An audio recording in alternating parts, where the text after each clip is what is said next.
উদ্দেশ্যমূলকভাবে বিএনপিকে রং দেওয়ার চেষ্টা করা হচ্ছে। উদ্দেশ্যমূলকভাবে বিএনপিকে আজকে জনগণের সামনে আসামির কাঠগড়ায় দাঁড়া করানোর চেষ্টা করা হচ্ছে। এটা আমরা খুব ভালো বুঝি। কয়েকদিন আগে সাংবাদিক তুহিনকে হত্যা করা হলো গাজীপুরে, বলা হলো বিএনপির লোক। আসলে তো না।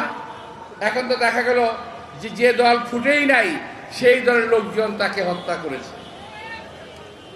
ওই দল সম্পর্কে একটা উক্তি করেছিল সে, এটা সোশ্যাল মিডিয়ায় আসছে। এরকম বিভিন্নভাবে বিএনপিকে দোষারোপ করার চেষ্টা করছে, যেন বিএনপি এখনই ক্ষমতায় আছে। ভাই, আমরা তো ক্ষমতায় নাই। আপনাদের যেমন খায়েশ আছে ক্ষমতায় যাওয়ার, আমাদেরও ইচ্ছা আছে যদি জনগণ ভোট দেয় আমরা ক্ষমতায় যাব, যদি না দেয় মেনে নেব আপনাদেরকে। কিন্তু আমরা ভোট চাই। এই ভোটের জন্য, এই গণতন্ত্রের জন্য গত 17 বছর বিএনপি আন্দোলন করেছে। জুলাই আগস্টে যারা নাকি হত্যাকাণ্ড চালিয়েছে, সে প্রশাসনের লোক হোক, সাধারণ লোক হোক, শেখ হাসিনা হোক কিংবা অন্য কেউ হোক, তাদের বিচারটা করা দরকার খুব জরুরি ভিত্তিতে।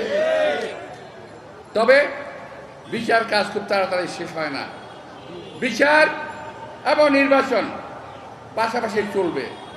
বিচার এবং নির্বাচন পাশাপাশি চলতে কোনো অসুবিধা নাই, কিন্তু এইটা হওয়ার আগে নির্বাচন হওয়া যাবে না, ওইটা হওয়ার আগে নির্বাচন হওয়া যাবে না, এগুলো বলবেন না।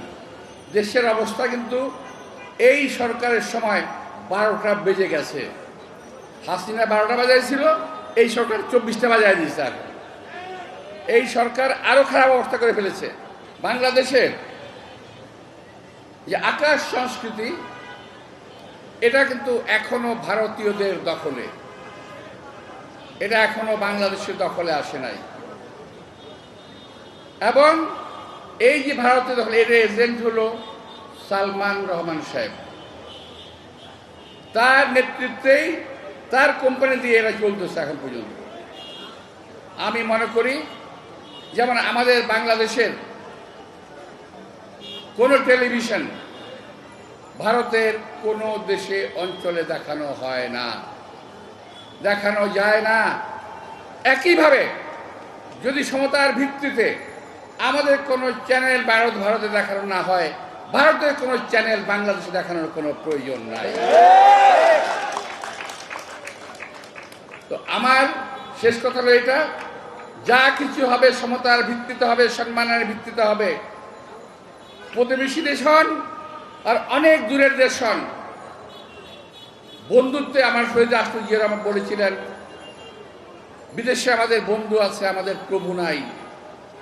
আমরা সেটাই বিশ্বাস করি, বিদেশে আমাদের বন্ধু থাকবে কিন্তু আমাদের কোনো প্রভু থাকতে পারবে না।